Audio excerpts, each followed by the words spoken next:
Hi Aquarius! Welcome po sa ating channel at ito ay inyong Daily Gabay Tarot Reading for October 1, 2024. Please be reminded kung naka-resonate kayo, comment down. Kung hindi kayo naka-resonate, ibigay niyo po sa iba kasi general reading po ito. This is for you, Aquarius, ngayong October 1, 2024.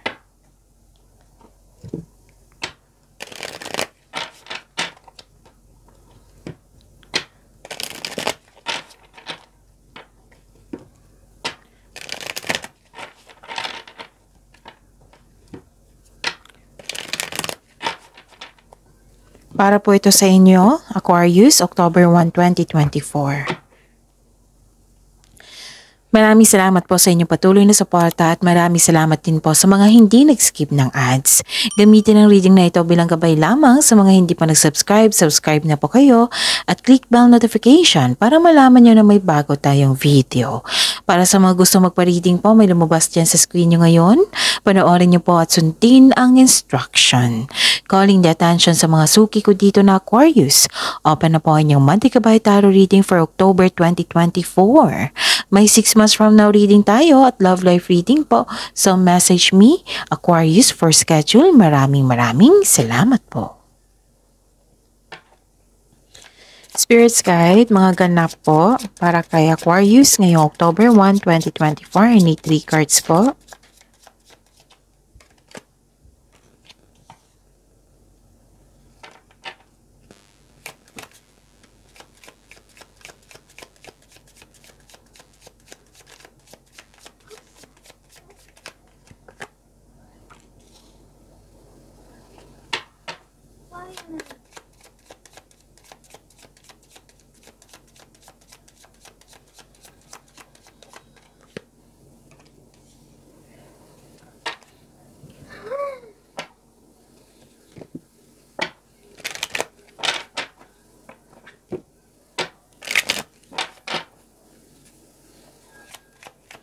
Spirits Guide.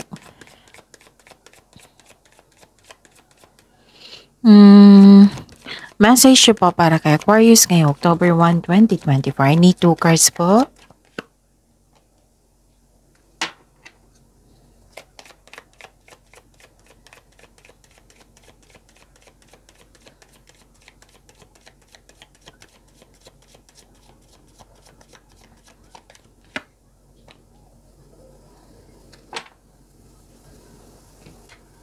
Okay.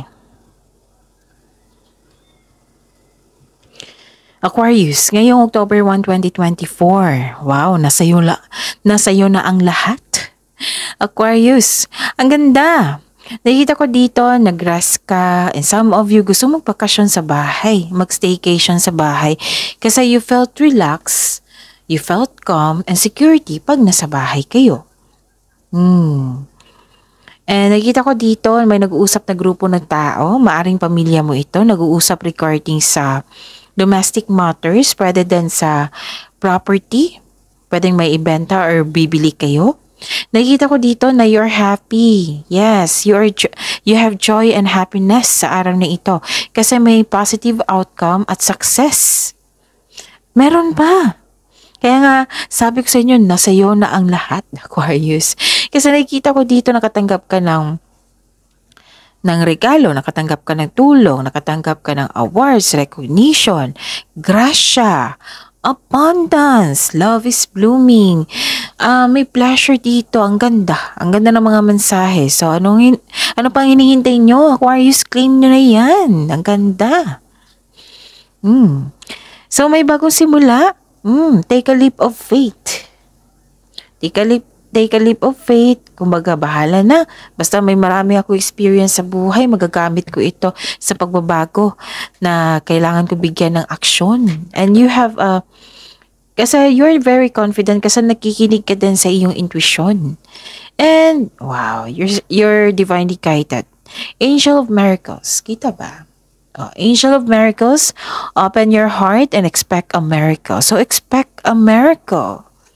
Ang ganda. Basta maging open lang kayo. Okay? Ang ganda naman, Aquarius. Spirits Guide, ano po yung energy ni Aquarius ngayong October 1, 2024?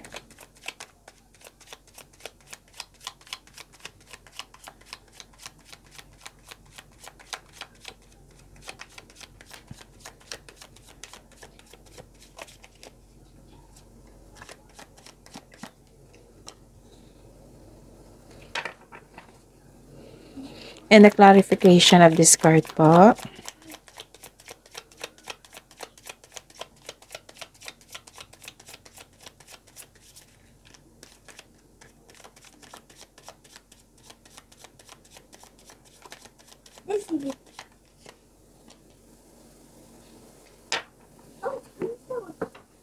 This is a daily reminder. Yes. Panoorin niyo po yung last 4 days kabay tarot reading niyo po. Yung sunod-sunod na date.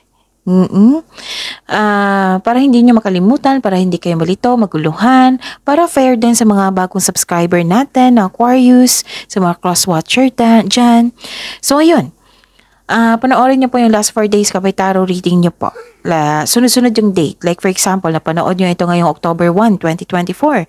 Panoorin niyo po yung September 30, 29, 28, 27. Kung may nakita kayo o narinig kayong repeating message, kailangan niyo po iyan bigyan ng atensyon.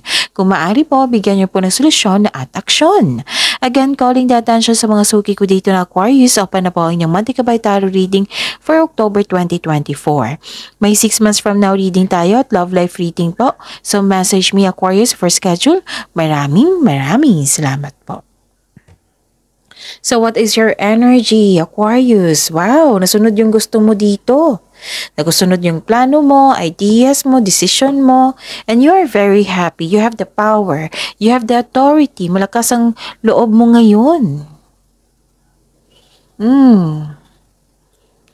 Maaari din na may tutulong sa iyo, magbigay ng tulong sa inyo. Kasi nakita ko dito So, dalawang card na po nagsabi dito na may magbigay ng tulong sa inyo. Kaya kayo ay happy. May influence ang isang tao dito. It might be, nagbigay ito ng support sa iyo, companion. Pwedeng literal na material na tulong para maabot mo yung layunin mo sa buhay. Okay? So, kampante ka sa iyong sitwasyon ngayon. So, own your space with confidence. Kung ikaw ay nag-aantay ng sign to take inspired towards your goal, this is it. This is the sign. Gumagawa ka ng rules din dito, oh. Kitang-kita ko dito. This is a major, moment. Okay. May iniisip ka lang. Like, nakikita ko kasi dito na ang pagbabago, yung may tatahakin kang bagong daan. Oh, may pagbabago Oo. Nakita ko kasi, this is a take a leap of faith, di ba? Pagbabago yan. New beginning, new journey. Nakikita ko dito, gusto mo magkaroon ng growth and expansion. Hati yung decision mo dito hindi siya decision, yung iniisip nyo. Like, kung aalis ba ako dito, sigurado bang okay pa din yung kaperahan ko, balanse pa ba? O, yung lalabas ka sa comfort zone mo. May chance, mag-ingat kayo ha, kasi may chance na babalik yung ng loko sa iyo, kaya mag-ingat. At siguraduhin konkretong plano po ang gagawin nyo, kasi itong take a leap of faith, kasama yan yung pagpaplano. Okay? And this is a good news sa mga negosyante dito na makabangon kayo ulit from bankruptcy. Okay? Kaya ang saya-saya nyo ngayon dito, So this is a clarification of your card here na may joy and happiness here. Kasi nasunod yung gusto mo. Spirits Guide, Career and Money po ni Aquarius ngayong October 1, 2024.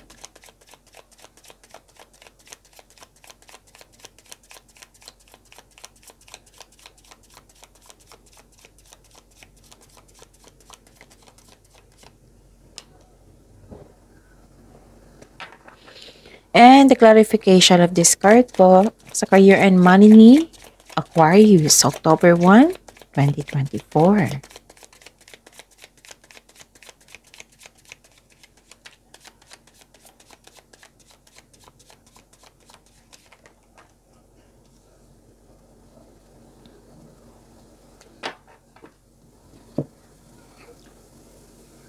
Okay.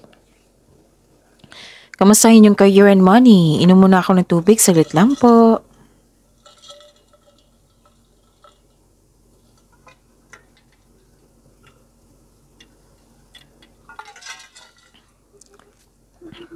Okay.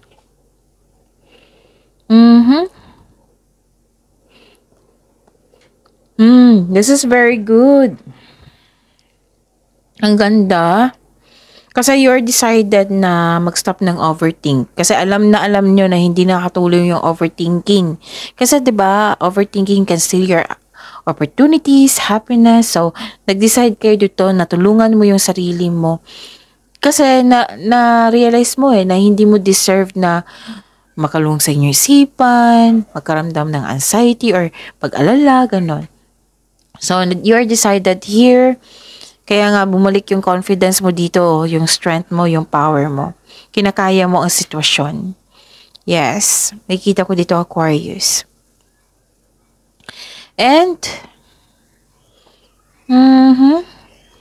wow, dalawang card na po nagsabi dito, na kinakaya mo ang sitwasyon, ayaw mo na mag-overthink, you are moving on from challenges.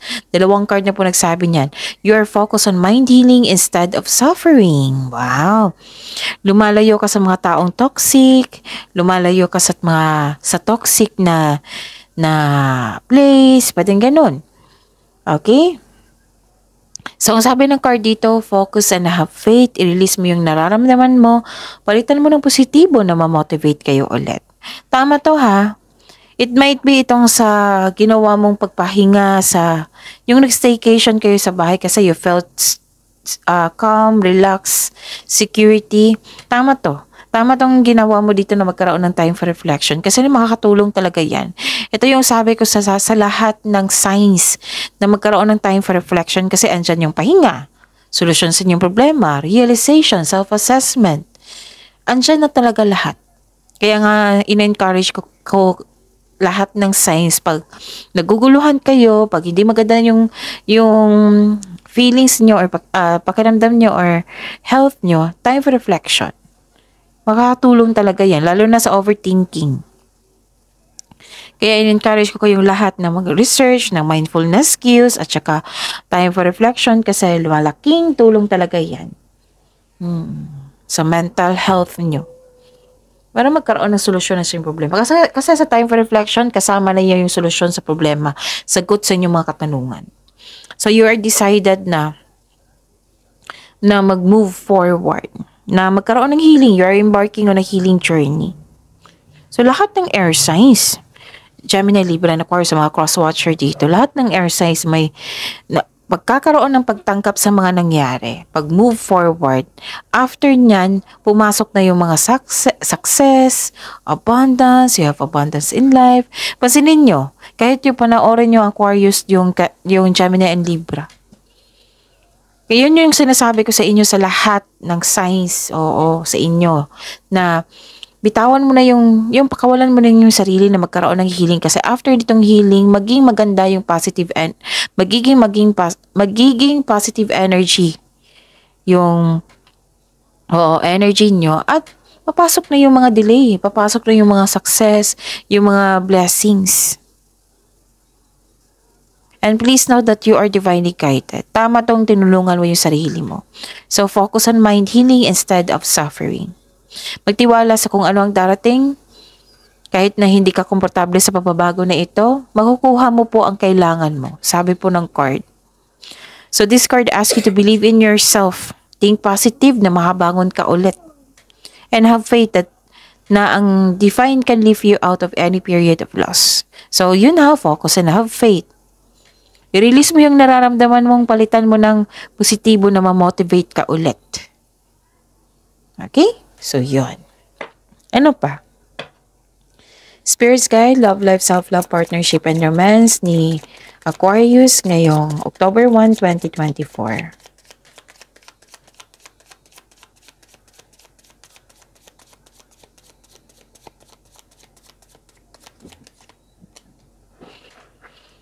And the clarification of this card po.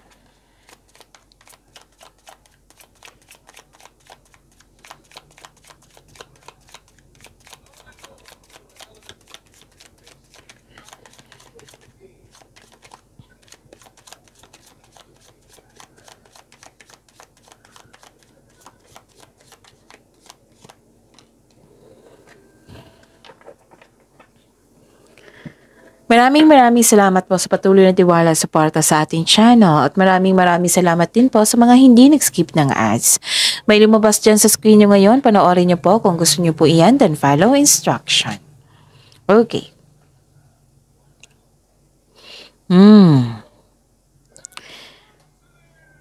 Nakita ko dito, umiwas kayo sa taong mahilig magmanipula at makinig sa inyong intuition. Okay? Nakita ko dito na nabibigatan kayo sa paggawa ng desisyon. So, time for reflection, ha? So, this card asks you to calm and balance. Makinig sa inyong intuition kasi makatulong yung intuition sa inyo. Siya din yung magtuturo kung yung taong hindi totoo sa inyo. Siya din yung magsasabi na kailangan mong magkaroon ng time for reflection. Mag-a-advise talaga yan. Tapos magsasabi din yan na magtuturo yan eh. Ituturo niya yung right path patungo sa success. Kaya makinig kayo. Kung na may nais parating sa inyo ng universe, pinadaan ito sa inyong intuition. So makinig talaga kayo.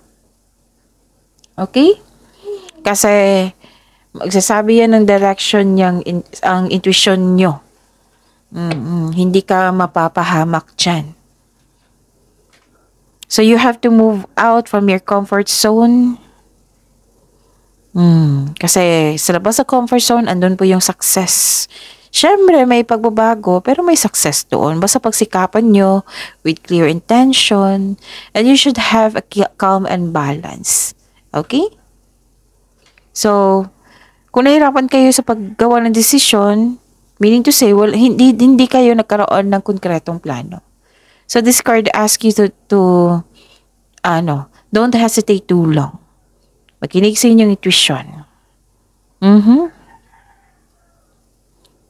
Okay? So, try to release your fears of opening up to love. You deserve to love.